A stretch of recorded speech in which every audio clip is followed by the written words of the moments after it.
umaga po sa bawat isa. Bago po tayo magsimula sa panalangin, pakinggan niyo po ako habang binabasa ang sinasabi sa mga awit 138 verse 1 and 2. Yahweh, ako'y buong puso maawit ng pasalamat. Sa harap ng ibang Diyos, pupurihin kitang ganap. Sa harap ng iyong templo ay yuyukod at gagalang. Pupurihin kita roon, pupurihin ang iyong ngalan. Dahilan sa pag-ibig mo at sa iyong katapatan, ika'y tunay na dakila pati iyong kautusan. Tayo po'y manalangin. Panginoon, isang magandang umaga po ang aming bati sa iyo at kami nagpupulit ng papasalamat dahil patuloy namin nararanasan ang iyong kadakilaan, ang iyong kabutihan at ang iyong dakilang pagmamahal sa bawat isa sa amin. Salamat Panginoon dahil sa loob ng isang linggo, iningatan mo po kami, sinamahan, at niloob mo na muli kami ay makadalo dito sa gawain mo sa karidad, Panginoon. Amin pong dalangin sa mga oras na ito, kami ay lumalapit, tumutulong sa iyong harapan, humihingi ng kapatawaran sa aming mga nagawang kasalanan, sa isip, sa salita at sa gawa. Mga bagay na nagawa po namin laban sa iyo, Panginoon, sadyaman po ito o hindi. Ito po hinihingi namin ng kapatawaran. Maging yung aming mga pagsuway sa mga nais mong dapat namin gawin, Lord God. Hinihingi po namin ito ng kapatawaran. At sa mga oras na ito, Panginoon, amin pong dalangin, pagkalooban mo kami ng karapatan na lumapit sa iyo, na sumamba sa iyo dyan sa trono mo sa langit, Panginoon. Dalangin po namin, Lord God, na loobin mo na maging mabangong sa iyo ang aming pagsambang gagawin sa umagang ito, Panginoon. At sa mga oras din pong ito, kami lubos na nagpapasalamat sa iyong kabutihan na patuloy namin nararanasan sa araw-araw ng aming mga buhay, Panginoon. Salamat po dahil sa iyong kabutihan, kami nagpapatuloy, kami nabubuhay, Lord God, sa iyong habag at awa lamang, Panginoon. Lord, dalangin din po namin sa umagang ito, ang aming pagsambang gagawin sa iyo, Lord God. Basbasan mo po ito at gawing kaaya-aya sa iyong harapan, Panginoon. Dalangin po namin, Lord God, yung praise and worship team, pangunahan mo po sila. Ikaw po ang mababay sa kanila, Panginoon. Ikaw ang mag-empower sa kanila upang mahatid kami sa pagsambang nararapat sa iyo, Lord God. Dalangin din po namin yung mensaheng aming mapapakinggan na ihahatid ng iyong lingkod sa umagang ito. Tunay nga mangusap ito sa bawat isa. Maging magpunga ito sa aming mga buhay, Panginoon, sa panibagong linggong aming kaharapin, Lord God. At ang patuloy naming dalangin ng presensya mo po, ang siyang pumuno sa lugar na ito. At nawa, ikaw ang patuloy na maghari, madakila sa aming mga buhay, Panginoon. Maraming salamat po sa iyo po ang lahat ng kapulihan, pasasalamat at pagsamba. Ito po ang aming dalangin sa matamis na pangalan ni Jesus. Amen.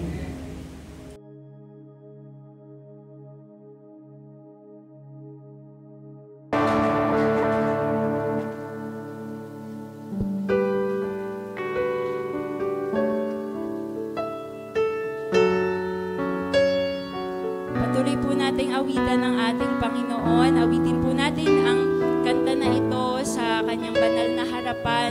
Hingin po natin na tayo ay bigyan niya ng pusong dalisay na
paligaya sa amin, Lord God.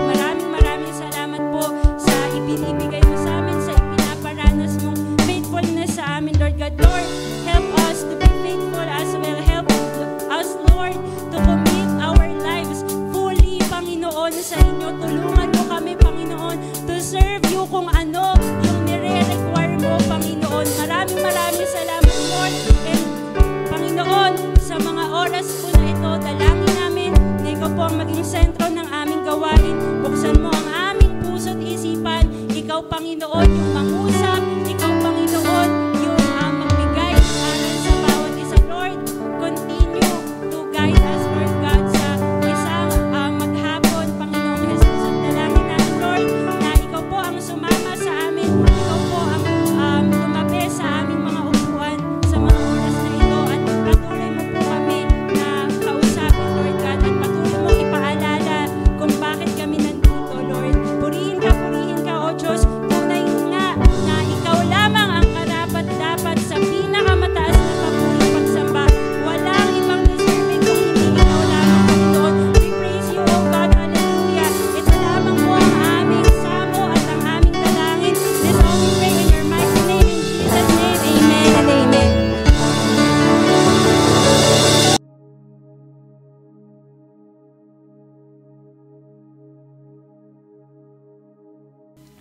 Lord, we praise and thank you, Panginoon, ngayong umaga.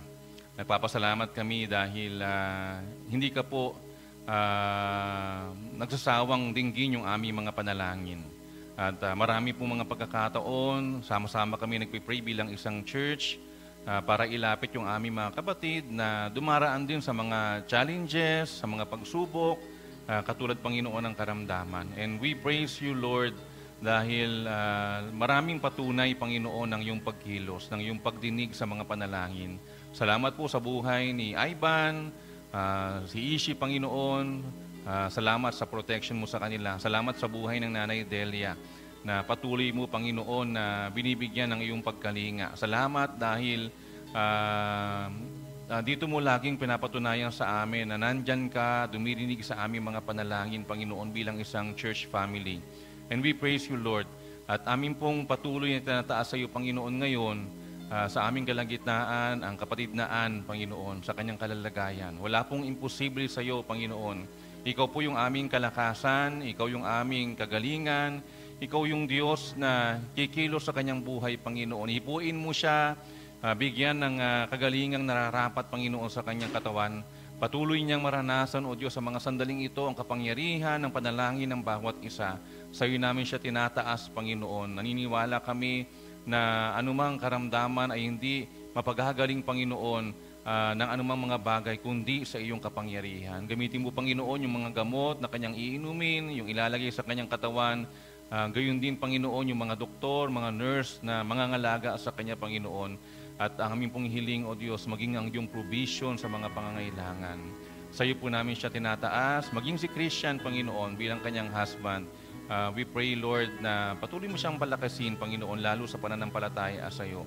Sa panahon na ganito, Panginoon, patuloy na manalig, manampalataya, maniwala, Panginoon, at umasa sa iyo lamang, Panginoon, na aming Diyos na sapat ang biyaya sa lahat ng bagay. Salamat din po, Panginoon, ngayong umaga. Naniniwala kami na ang lahat ng mga anak mong narito ngayon ay merong kani-kanya mga pagpapasalamat sa iyo. Hinihiling po namin, Panginoon, anumang bagay iyon na laman ng puso namin, iyo po itong patuloy na tanggapin, Panginoon, bilang aming mga pagkilala, pagpapasalamat sa iyo, Panginoon. Patuloy mo pong ilagay sa puso namin na ikaw ang Diyos na marapat luwalhatiin, marapat purihin, marapat dakilain, Panginoon, sa mga bagay na iyong ginagawa sa aming mga buhay. Nawa sa aming pong sama-samang panalangin, maging sa pagkapatong ng kamay ng iyong lingkod, iyong igawad sa iyong mga anak na ngayon nagpapasalamat, ang iyo pong basbas at pagpapala.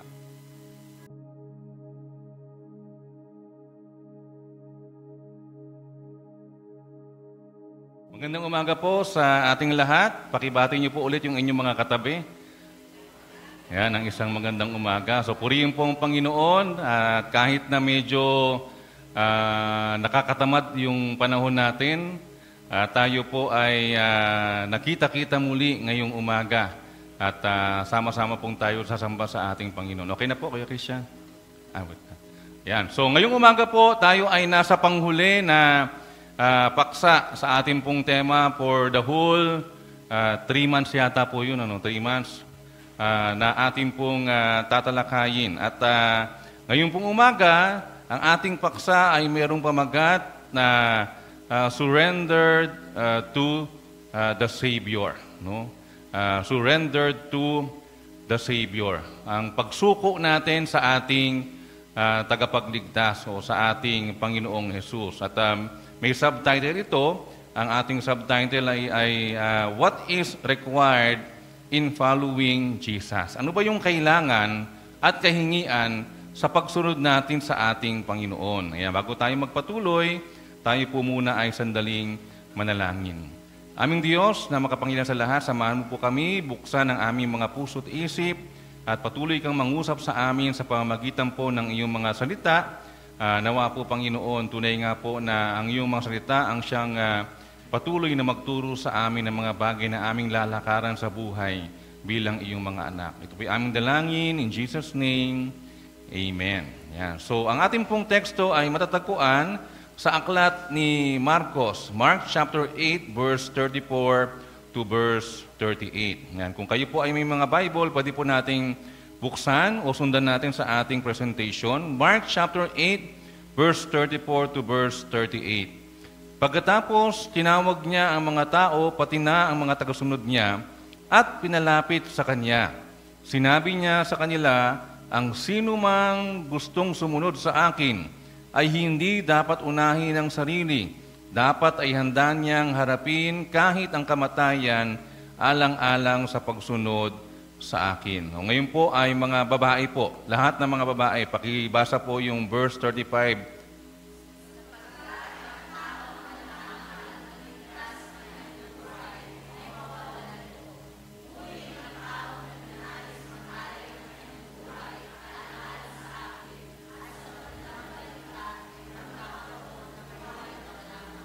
Yan, pakibasa naman po ng mga kalalakihan, ng mga lalaki, ang verse 36 to 37.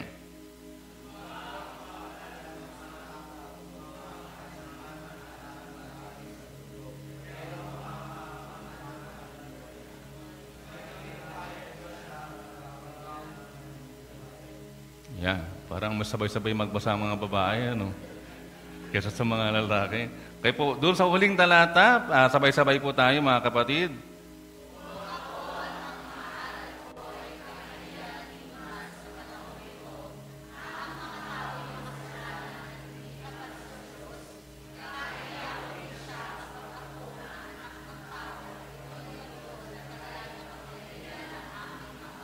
At kasama ang mga banal na anghel. Yan, purihin po ang Panginoon at pagpalain tayo sa pagkabasa ng salita ng Diyos. So imagine natin, di ba, doon sa mga latter part ng buhay ni Jesus dito sa mundo, marami siyang mga hindi naman premonition pero parang ganun na rin, mga premonitions. Ibig sabihin, may mga clue siya na siya'y parang nagpapaalam sa kanyang mga disciples. Diba? Maraming mga tagpo na ganoon. No? May mga panahon na galing sila sa mission, then after that, habang nakaupo, nagpapahinga, babanggitin niya yung mga panahon na haharapin niya, ilang araw matapos yung kanilang mga ginagawa. So every time na ganoon yung kanyang gagawin, maraming iba't ibang response yung kanyang mga disciples. Hindi natin alam o ma-imagine kung ano nga ba yung natakbo sa isip nila kapag ka naiisip nila na ang kanilang Panginoon, during that time, si Jesus, ang ating Panginoon, ay haharap sa isang matinding pagsubok. He will be crucified at yun naman ay binabanggit ng ating Panginoon sa kanila. Kaya alam nila yun, alam nila yung maaring mangyari. Tingin ko sa aking pananaw, may mga disciples si Jesus na parang nagkaroon ng lapis na pag-aalala o pagkakaba. Tayo po, pag kinakabahan tayo o nag-aalala tayo, marami tayong mga bagay na medyo, tawag dyan, nalilimutan o nawawala sa balanse na ginagawa. Halimbawa, kapag labis kang nag-iisip sa isang bagay, nakakalimutan mo yung iyong niluluto, nasusunog, di ba? Parang si Ate Nora yata yun na. Pero si Tinora naman, busy. Kaya hindi siya nag-aalala, busy siya. Kaya nasunog yung kanyang itlog na niluluto. No? Pero pag tayo po ay talagang nag-aalala, marami tayong mga ganoong mga segment sa buhay o pagkakataon sa buhay. No? Minsan, nadadala mo yung hawak mong sandok sa kung saan ka nandoon. No? Ako, may time ako, bata pa ako noon, no? Nag-Jollibee ako, dyan, yung Jollibee nandyan pa sa Robinson, yung unang lagay ng Jollibee. No? Yung toothbrush ko nandito pa sa bulsa, sa likod. Hindi ko alam kung bakit naiwan yung toothbrush sa bulsa sa likod. No, siguro meron akong iniisip during that time. So kapag tayo ay ganoon, meron tayong mga pagkakataon sa buhay na hindi natin alam yung ating ginagawa. Kaya siguro si Peter, during the time ng latter part niya with Jesus, di ba? Nung time na si Jesus ay tawag dito, kinuha na ng mga kawal, di ba? Para siya ay parusahan. May pagkakataon kay Peter na dininay niya si Jesus. Di ba? May mga ganung mga pagkakataon. So, even sa ating mga experiences, may mga times tayo na hindi natin kayang gawin yung isang bagay dahil doon sa mga bagay na ating iniisip. No? How much more na sa kanilang pagkakataon magkakasama, Jesus and His disciples, no? Pinakita niya na kailangan niyang i-emphasize sa kanya mga disipulo yung cost ng paglilingkod, yung halaga o yung kailangan sa isang paglilingkod na nararapat sa Diyos. So many times, ang gagawin, di ba? Marami mga pagkakataon ang gagawin. Kailangang ipaalala ni Jesus na konting araw na lang, mawawala na ako. No, konting araw na lang, hindi nyo na ako makakasama. Konting araw na lang, parurusahan na ako, papako ako sa krus, mamamatay ako para sa lahat.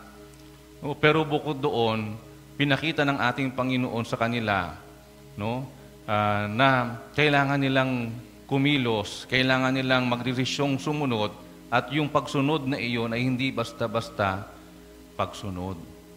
So kinakabahan ka na dahil sa sinasabi ng ang Panginoon during that time. No, hindi mo ma-imagine ano kaya yung itsura, ano kaya yung pangyayari kapag nandun na siya sa time ng pagharap sa parusa o sa parusang kamatayan. Pero bukod doon, in-emphasize niya na kailangan naming gawing magdesisyong sumunod sa Diyos o sumunod sa Panginoon at hindi yun madali. No, meron pong isang kanta at nais ko pong sabayan natin yung hymn na ito. Pwede ba nating paki-play, Kuya, yung hymn na to at sabayan po natin. Yan, Tagalog version po ng What a Friend We Have in Jesus. Yun. Okay po. Kaibigan, matapat kailan pa man, tayo ay tinutulungan at pinapatnubayan. Kay daming lumbay at hirap nating dinaranas, bakit di natin ilaga sa Kanyang lahat-lahat? May pagsubok ba sa buhay, asalang pinapasan, tayo'y huwag manlulupaypay, sa Diyos natin isaysay. Si Kristo'y walang katulad, nakaramay sa hirap. Sa Kanya tayo'y tumawag upang tayo'y maligtas. Tayo ba ay may at mga suliranin sa Diyos natin idalangin at tayo'y aaliwin. Kaibigan may lumimo sa Diyos natin idulog. Kay Jesus tayo'y pasako at laging magpakuko. Amen. Yan. So, yung kanta po ay nagpapahayag ng isang katotohanan na ang Diyos, ang ating Panginoon ay kaibigang malalapitan natin sa lahat ng pagkakataon. And I wonder, no, kung ito bang awit na ito na inaawit o inawit natin ay totoo sa ating mga buhay. No? Totoo ba sa atin yung letter ng songs? Totoo ba na sa panahon na tayo ay nahihirapan, no, ang tingin natin kay Jesus ay kaibigan natin na malalapitan sa lahat ng mga pagkakataon. So, this morning, meron tayong ilang mga tanong na sasagutin. Yan, ayaw umandan ng aking presenter. Pakina lang, Kuya Lawrence.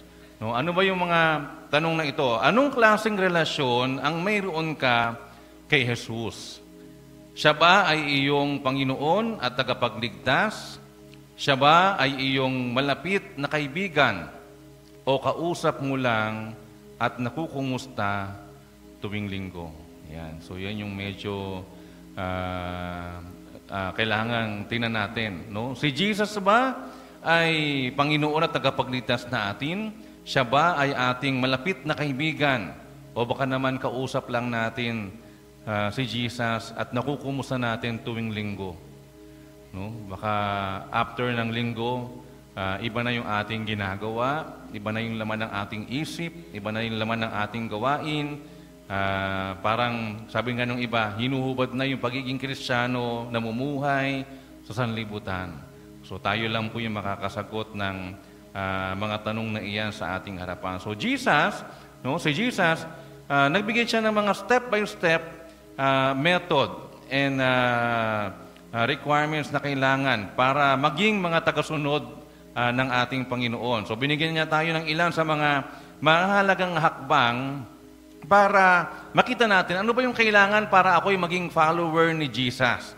So tinan po natin at balikan natin yung Mark chapter 8 verse 34. Sabi sa King James Version, doon sa ating ginamit na teksto, "And when he had called the people unto him with his disciples also, he said to them, Whosoever will come after me, let him deny himself and take up his cross and follow me." So tingnan niyo po yung tatlong mahalaga o apat na mahalagang bagay diyan. Whosoever will come, let him deny himself, take up his cross, follow me. Sa Tagalog version po, tingnan natin sa Tagalog version. Next slide. Sabi po dyan sa Tagalog version, sa ASD, no, ang salita ng Diyos, ito'y parang King James Version. Pagkatapos sinawag niya ang mga tao, pati na ang mga tagasunod niya, at pinalapit sa kanya. Sinabi niya sa kanila, ang sino mang gustong sumunod sa akin ay hindi dapat unahin ang sarili. Dapat ay handa niyang harapin kahit ang kamatayan alang-alang sa pagsunod sa akin. So yung mga naka-highlight, yun din po yung naka-highlight kanina sa King James Version, sa English Version. At sa medyo mababang salin sa Mabuting Balita Biblia o Magandang Balita Biblia, sabi po dito, pinalapit ni Jesus ang mga tao at ang kanyang mga alagad at sinabi sa kanila, ang sinumang nagnanais sumunod sa akin ay dapat itakwil ang kanyang sarili, pasanin ang kanyang krus at sumunod sa akin. No, medyo may konting difference. Yung Old Tagalog version, ang sabi doon, handa niyang harapin kahit ang kamatayan. Samantalang dito sa Mabuting Balita Biblia, no, dapat itakwil ang kanyang sarili. No, yun po yung kaibahan. So tingnan po natin, Ano ba yung apat na kahingian o requirements para tayo ay maging mga tagasunod ng ating Panginoon? Una, ang sabi, you must have a desire to follow. You must have a desire to follow. Siyempre, kahit naman kanino susunod, kailangan tayo ay may desire sundin yung ating susundin o susundan. Di ba? Kailangan bukal yun sa puso. No? It will come from our hearts. No? Kailangan sa ating desisyong sumunod, no, manggagaling yun sa puso para magkaroon ka ng pagnanasang sundin yung dapat mong sundin o yung iyong susundin. Sabi po doon, ang sino mang gustong sumunod sa akin. Ang sino mang gustong sumunod sa akin. Alam niyo po, maraming mga Kristiyano, they base yung kanilang pagsunod sa kanilang denominational teaching, sa mga turo, no? Turo ng kanilang grupo, no? At hindi nila masyadong kino-consider kung ano ba yung sinasabi ng salita ng Diyos. Kasi minsan nakaikot na lang doon sa mga practices. Kailangan ganito, kailangan ganyan, no? Hindi mo na makita yung importance ng iyong relationship sa Panginoon at yung halaga ng iyong talagang pagsunod sa Kanya bilang iyong Panginoon. So sabi, following Jesus involves a conscious, willful decision. Kapag tayo po ay sumusunod sa Panginoon at susunod sa Panginoon, kailangan natin na maging bukas at may pagnanais talagang sundin ang Diyos at yun yung ating nagiging desisyon sa buhay. No? At kung tayo ay susunod, sabi, we must be steadfast or faithful sa ating mga desires. No, hindi po madali yung pagsunod. Ibig sabihin, dahil hindi madali yung pagsunod, kailangan tayo ay maging tapat hanggang sa mga darating na panahon ng ating pagsunod. No, kung ating babalikan yung mga disciples ni Jesus, di ba? Most of them, they are faithful to God, to Jesus. No? Although mayroong mga kaunting mga pagkukulang. No? May mga kaunting pagkukulang na dala ng kanilang marahil ay konting kaba o takot bilang tao, no? Yung pag-aalala, yung pag-aalinlangan, kaya may mga steps silang nagagawa o may mga akbang silang nagagawa na somehow ay lumalabas doon sa kanilang willful desires to follow Jesus. Pero they are still a good example sa atin. So kapag tayo po ay piniling sumunod sa ating Panginoon, no, once we have chosen to follow, we must be true doon sa ating choice, sa ating pagpili. Hindi ho yun, parang kinuha mo lang yung isang bagay, kapag hindi mo na kaya at ayaw mo na, ibabalik mo na ulit. Hindi po ganun yung pagsunod. No, hindi po ganoong klase yung pagsunod sa Panginoon na kapag hindi mo na kaya, suko ka na, ayaw mo na, ayawan na. Diba? Hindi po ganoon. Lalo na kapag nalaman natin na yung ating pagsunod o yung ating susundin o yung ating paggawa sa pagsunod ay hindi ganoon kadali. No? So, kailangan ng commitment sa ating Panginoon. No? So, sometimes, may mga pagkakataon that we are not willing to really deny our flesh and the things that pleases us. Ito yung nagiging hadlang. Sa pagsunod sa Panginoon, sa pagkakaroon ng desire to follow Jesus, no? Ang isang hadlang natin ay ayaw nating i-deny o iwan man lang yung ating pong mga sarili. Yung mga bagay na nagpapasaya sa atin. Yung mga bagay na nakasanayan natin, yung mga bagay ng sanlibutan, no? Yung po yung mahirap iwan sa pagkakaroon ng desisyong sumunod sa Panginoon. But if we have the desire to follow God or to follow Jesus, kailangan po nating iwan yung mga bagay na yon. Kasi pinili na natin ang Panginoon eh. Amen po ba? Yan, mahina ang amen. Parang nag-aaninlangan. No? So if we have the desire to follow Jesus, we have to be, sabi nga, committed doon sa ating pinili. We have to be committed to Jesus, to God. No? And we have to really deny yung mga bagay na nagpapasaya sa atin nung wala pa tayo sa Panginoon. So, you must have a desire to follow. Pangalawa, there must be a self-denial. There must be self-denial. No? Ano pong ibig sabihin yan? No, sabi doon sa ating teksto, di ba? Dapat itakwil ang kanyang sarili. No? If we say self-denial, dapat itakwil o kalimutan yung sarili. Sabi sa ibang word, Tagalog, iwaksi ang sarili. No? So what it means to deny self? Anong ibig sabihin na i-deny natin yung ating mga sarili? Kalimutan yung ating mga sarili. No? Nauunawaan ba natin kung ano yung ibig sabihin o kahulugan ng salitang yan? Deny ourselves. Sabi, denying self of doing things that are wrong. No? Sabi, doing without certain material possessions. No? Kapag sinabing i-deny yung ating mga sarili, itakwil yung ating mga sarili o kalimutan, iwaksi yung ating mga sarili, no? Ginagawa natin na gawin yung mga bagay na hindi na katulad ng dati. We are denying ourselves. We are denying those things that are wrong na ating ginagawa. No? Dati, nung wala pa tayo kay Jesus. So bilang parte ng ating mga testimony, bilang Kristiyano, di ba, alam natin, napakahalaga ng ating buhay. Napakahalaga ng paraan ng ating pamumuhay. Bakit? Kasi nakatingin sa atin ang mundo. Nakatingin sa iyo yung iyong pamilya, nakatingin sa iyo yung iyong kapitbahay, no? Nakatingin sa iyo yung community, yung iyong katrabaho, yung mga tao sa paligid mo na hindi pa mananampalataya, nakatingin sa atin. And the world looks to us or on us. Ang tanong nila, no? Ang tanong ng isip nila, nakikita ba si Jesus sa atin bilang isang Kristiyano, bilang isang anak ng Diyos? If we are really God's follower or Jesus' follower, do they see Jesus sa buhay natin? No? Yun po yung mahalagang bagay. Kaya kailangan ng pagtakwil ng sarili.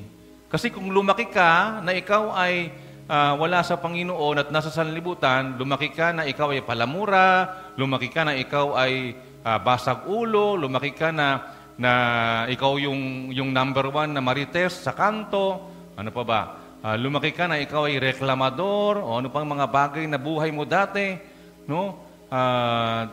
Tapos nakilala mo ang Panginoon, then nagkaroon ka ng desire to follow Jesus, kailangan ng self-denial. Kailangan kalimutan, iwaksi, no?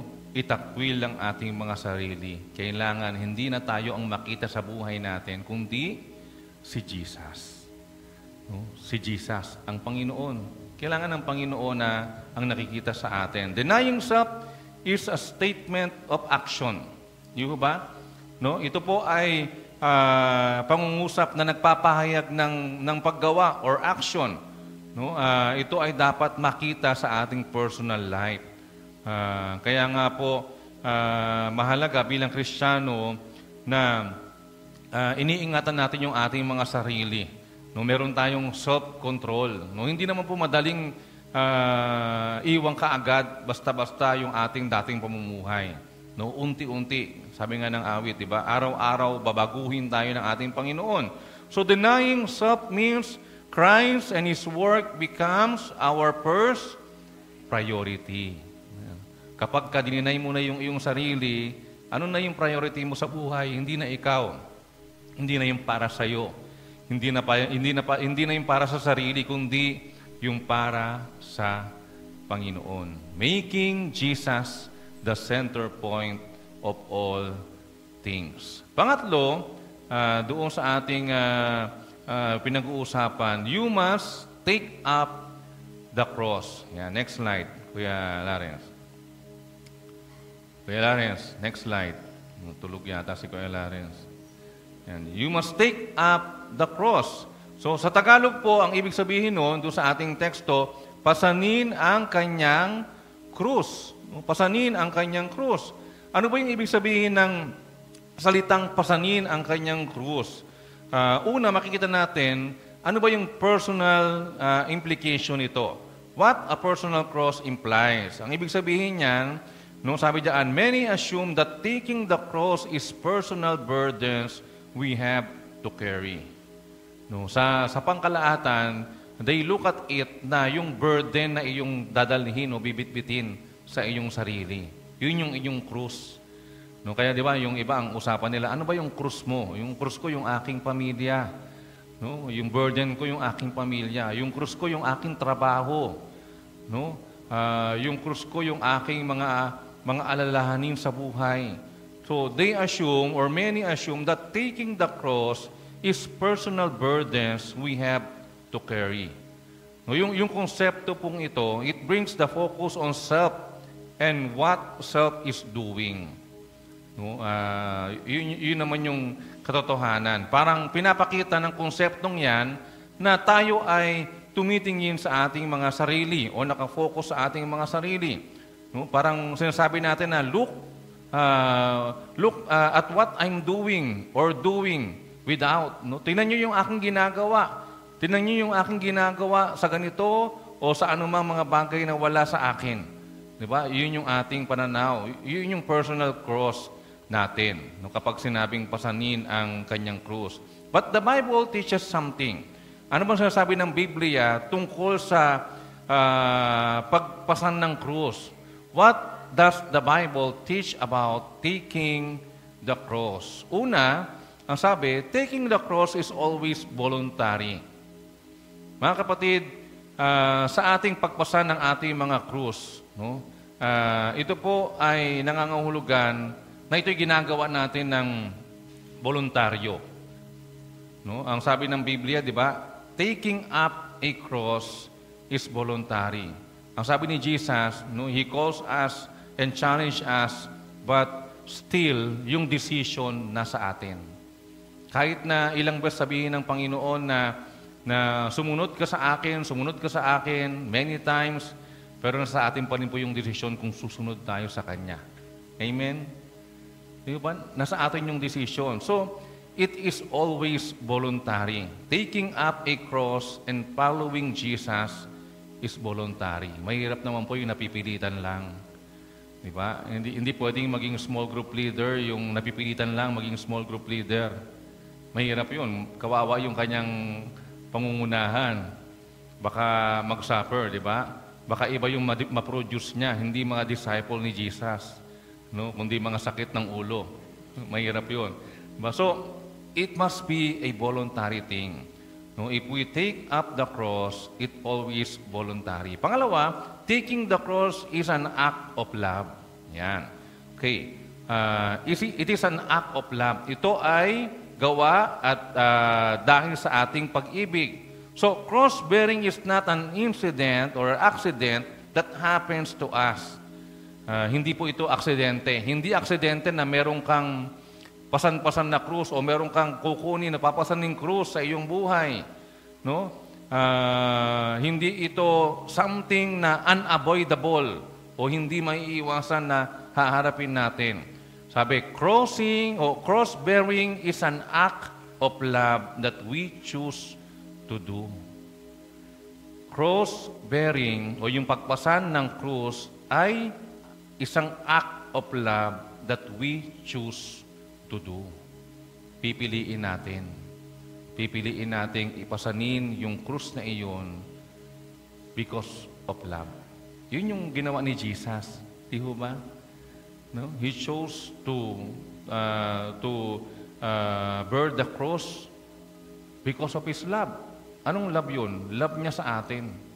No? And sa Greek, sabi, it is an agape love. Pag-ibig ng Diyos sa atin. No, it is a task that we undertake, a price that we pay out of love for Him. Kaya hindi ho madaling sumunod kay Jesus sa Panginoon. Kailangan manggagaling yun sa puso. Kailangan mahal mo ang Diyos. Bago mo mahalin o bago mo maging mahal yung iyong mga pinangungunahan, bago mo mahalin yung iyong paglilingkod o anumang ministeryo binigay sa iyo ng Panginoon, anuman yan, kailangan mahal mo si Jesus. Amen? No? Kasi imposible eh. Imposibleng mahalin mo yung iyong pinangungunahan, imposibleng mahalin mo yung ministering meron ka kung hindi mo mahal ang Panginoon sa iyong buhay. So, taking the cross is an act of love. And lastly, sabi diyan, taking the cross, balik lang po. Taking the cross is hard. Yan, mahirap po. No, hindi ho sisiw lang yung pagpasan ng krus. No, hindi ho madali yung pagpasan ng krus, di ba? Kung si Sharon Cuneta, pasan niya ang daigdig. No, yung pagpasan ng krus, mahirap din po iyon. Di ba? It is not hard to understand that people have always had trouble with that. No, sabi, whenever the message of the cross has been preached, people have always objected to it. Kapag lagi daw pinipreach yung tungkol sa cross, no, tungkol sa mga pasanin, sa buhay bilang mga mananampalataya, sa mga challenges na ating haharapin, no, people have always objected to it. Laging napigil o pinipigilan. No, parang laging merong paghihintay. No, parang, hintay lang po, wait lang. No, mahirap po yan, hindi ko kayang gawin yan. Lord, no, wag muna, bukas na lang, o kaya sa next time na lang, wag muna ngayon. Parang mahirap yatang sumunod, kasi ang hirap pala nung gagawin ko. Ang hirap pala nung haharapin ko. So, taking the cross is not easy. Taking the cross is hard. So, handa ba tayong pasanin yung ating mga krus? Iyon ang tanong, di ba? Handa ba tayong pasanin yung ating mga krus? Handa ba natin gawin yung ginawa ni Jesus na pagpasan ng krus out of His love sa ating mga buhay? No? So, pangalawa, sabi, next slide, the cross is a symbol of death. So, alam natin na yung krus, it is a symbol of death or a death. No, the cross was the place of Christ's death. Di ba? Doon siya inilagay sa krus o doon siya ipinako sa krus at yun yung larawan ng kanyang kamatayan. Sa ating bilang mga mananampalataya, no, matibay naman yung ating kaalaman tungkol doon. No, it also represented our death as He died for each one of us. So sabi ni Pablo, di ba, kasama tayong napako sa krus kasama ni Kristo, yung ating mga buhay, yung ating mga makasalanang buhay. So, taking up the cross is, sabi niya, in essence, dying to self daily. Kapag tayo ay nagpapasan ng krus, ang ibig sabihin po niyan, lagi tayong namamatay sa ating mga sarili. No? Pinapatay natin yung ating mga sarili, yung dating tayo, yung makasalanan tayo. We are denying ourselves. No? Kasi kung hindi po mawawala yung dating tayo, hindi makikita si Jesus sa buhay natin. Amen? No? So we have to, sabi nga, take the cross. We have to deny ourselves. At ang ibig sabihin nito, ay kamatayan. Kamatayan sa ating dating pagkatao. At ngayon po, sabi, now, cross is a symbol of Christian faith. Diba? Kaya, sa mga churches, meron tayong mga cross. No, may mga cross tayo. It is a symbol of our faith. Simbolo ng ating pananampalataya. Yun nga lang ating cross, wala nang nakapako. Kasi nabuhay na maguli yung ipinako sa krus, di ba? Kaya yung ating cross, compare sa ibang cross, wala na pong nakasabit. No, kailangan ganyan po. Kailangan walang Kristiyano na may tao pa sa krus. Kasi na yun, tapos na yun. It is finished already. And the cross is the symbol of our Christian faith. Yan. Pang-apat, sabi, requirements to be a follower of Jesus. Ang sabi, you must follow Jesus. You must follow Jesus. No? It is the pattern of His life. Ito yung pattern ng buhay niya. Yung pattern ng buhay ni Jesus. Ang sabi sa Tagalog, sumunod sa akin. Sumunod sa akin. So, saan tayo susunod? Paano tayo susunod? Sabi, sumunod kayo sa akin whenever He may lead. No? Saan man tayo dadalhin ng Panginoon, dalhin man tayo sa Bagong Pook, no? Sa PN, sa Calle Marino, sa Quemoy, o saan mang lugar, kailangan nating sumunod sa Panginoon. Di ba? Whatever the circumstances may be, kahit anong mga pagkakataon ng buhay, kahit may mga pagkakataon na parang ayaw mo na, pagod ka na, parang walang nangyayari sa tinuturuan ko. Ang tagal-tagal na, 20 years na, sila pa rin. Hindi naman siguro ganun katagal po. No? Yung parang, ang hirap ng aking ginagawa. Parang wala silang interes sa aming pinag-aaralan. O kaya minsan may mga pagkakataon na meron ka ring sariling problema, no? Meron ka rin mga pagsubok sa buhay, parang kaya ko pa bang magturo? Kaya ko pa bang maglingkod? Kaya ko pa bang sumunod sa Panginoon? Pero sabi, you must follow Jesus, whatever the circumstances may be. Kahit anong pangyayari, kahit anong sirkumstansya, kailangan nating sumunod. We must ready to suffer for His name's sake. Nalala ko po yung mga unang mga Kristiyano, di ba? They experience yung persecutions. Di ba? Sa panahon nila Pablo, anong ginagawa sa mga Kristiyano? Binabato hanggang mamatay. O kaya naman, ginagawang panindi sa kalsada, ginagawang torch, no? Sinasabit sa poste, tapos sinisindihan. Ngayon, wala na pong ganoon. Hindi na ganoon kagrabe. No? Sometimes siguro we experience na tayo ay kinakantsawan ng kapitbahay, o kaya naman ang ginagawa ng mga kapitbahay, nilalaksan yung stereo o yung tugtog para madaig tayo, di ba? May mga ganoon. Nung mga nauna, meron naman mga binabato daw yung kanilang mga sessions, di ba? Yung mga Bible study sessions. Noon, may mga nabato kasi yun nga, pinipersecute sila. So kahit sa ganoong mga pagkakataon, we need to follow Jesus. We need to be ready to suffer for His name's sake. Minsan, mawawalan ka ng mga kaibigan. Bakit? Kasi yung buhay mo nagbago because of Jesus. Diba? Naalala ko yung kwento ni Kuya Obet. Dati, marami siyang mga bisita.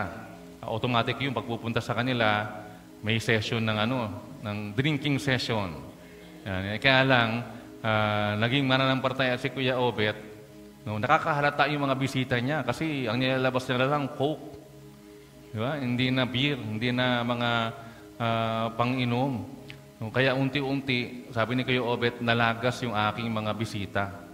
No, nahiya na siguro sila kasi hindi na ako kasama sa kanilang ginagawa. No? So kailangan minsan makita natin, ma-realize natin na maging handa tayo to suffer for the name of Jesus, for God's sake. No? Handa tayo na maharap yung mga ganong mga bagay. We must be ready, willing, and able to be identified with Him. Kahit corny sa paligid, di ba? Nung kami mga kabataan, uso noon na ang dala mo sa church, Bible, walang cellphone. No? Ganito kalaki yung Bible namin noon. So, imagine mo, lalakad ka simula sa bahay nyo, palabas, kitang-kita yung Bible. No, uso pa noon yung ganto, yung may cover talaga. Bibilan namin ng cover yung Bible para maganda. Kasi may ballpen ka dyan, may notebook sa loob. No? Pero pagdadaan ka sa kapitbahay mo, kakantsawan ka, oh yan, dumadaan na yung banal. Di ba? Na-experience yun ng iba. Yun yung mga persecutions na pwede nating maranasan. But still, it says of our identity with Christ. Ibig sabihin, kapag meron tayo mga Biblia, kapag tayo ay ina-identify na mga banal, no? Ang tingin nila sa atin ay meron tayong kaugnayan sa Diyos, sa Panginoon. Diba? Mas maganda na yun kaysa ang dala natin alak. Diba?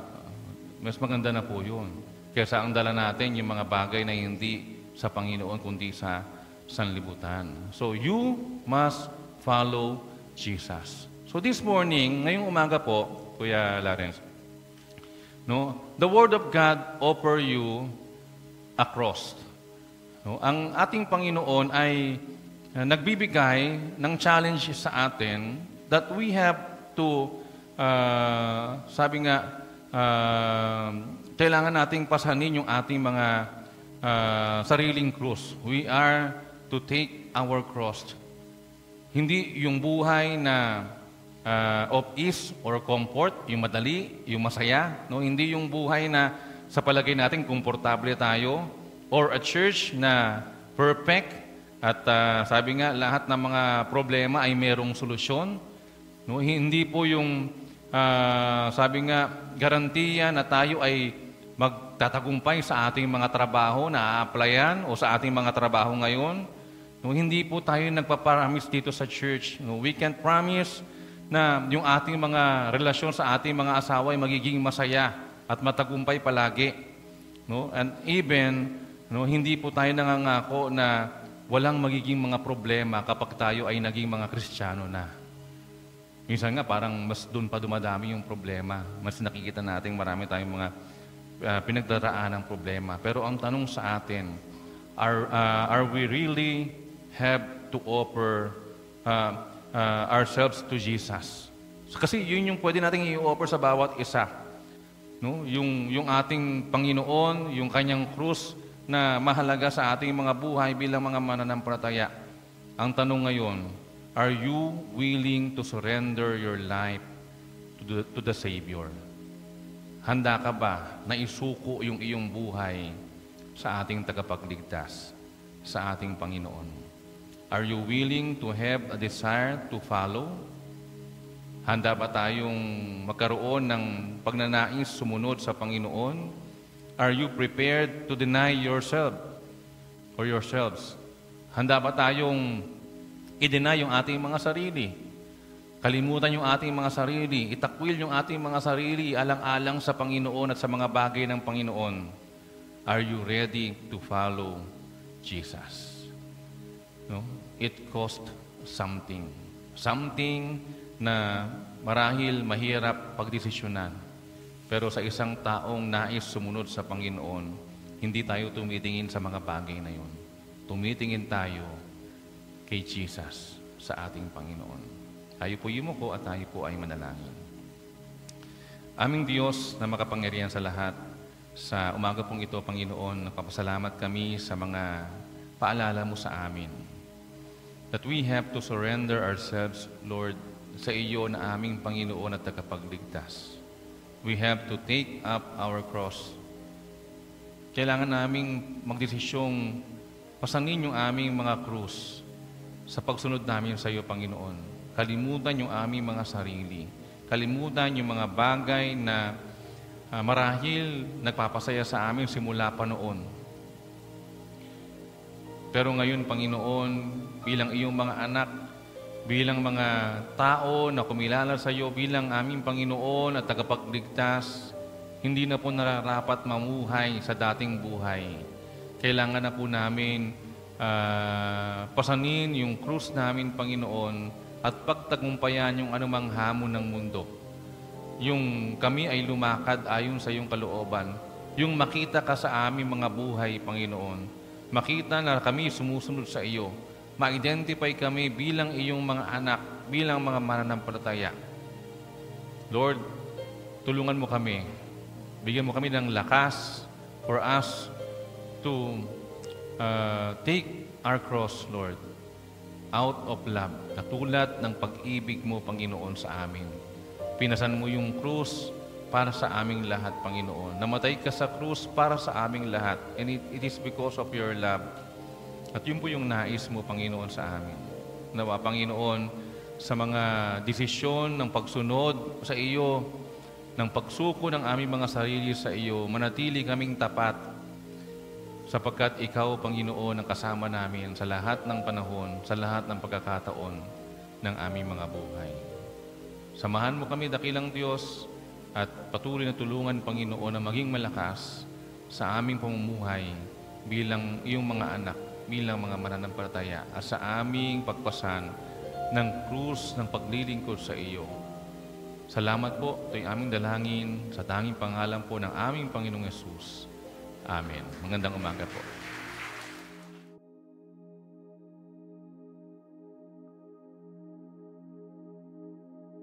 Tayo po'y manalangin. Dakilang Diyos na makapangyarihan sa lahat, maraming salamat po sa iyo sa umagang ito.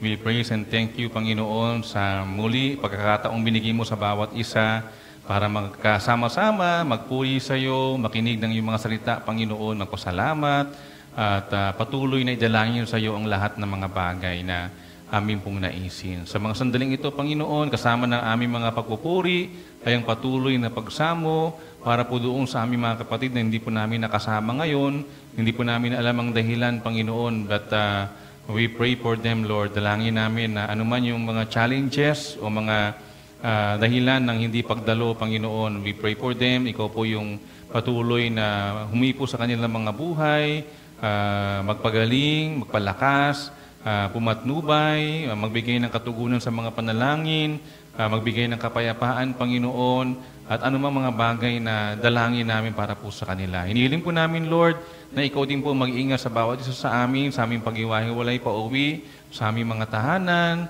Dalangin namin, Lord, ang pag-iingat mo sa amin, maging sa buong isang linggong darating.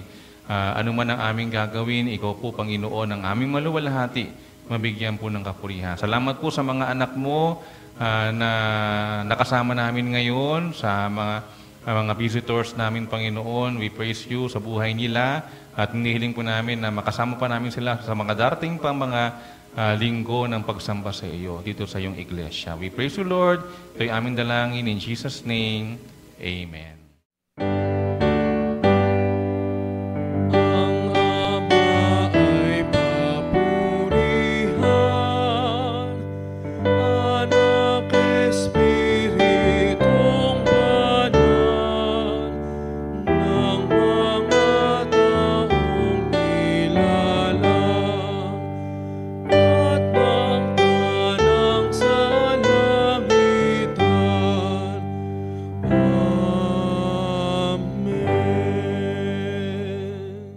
Mga pinakamamahal, naway sumaating lahat ang pagkapala ng Panginoon Kristo, ang walang hanggang pag-ibig ng Diyos Ama, ang pagkikipis at kaaliwan buwan sa banal na Espiritu, mula ngayon at pagpasawalang hanggan. Amen.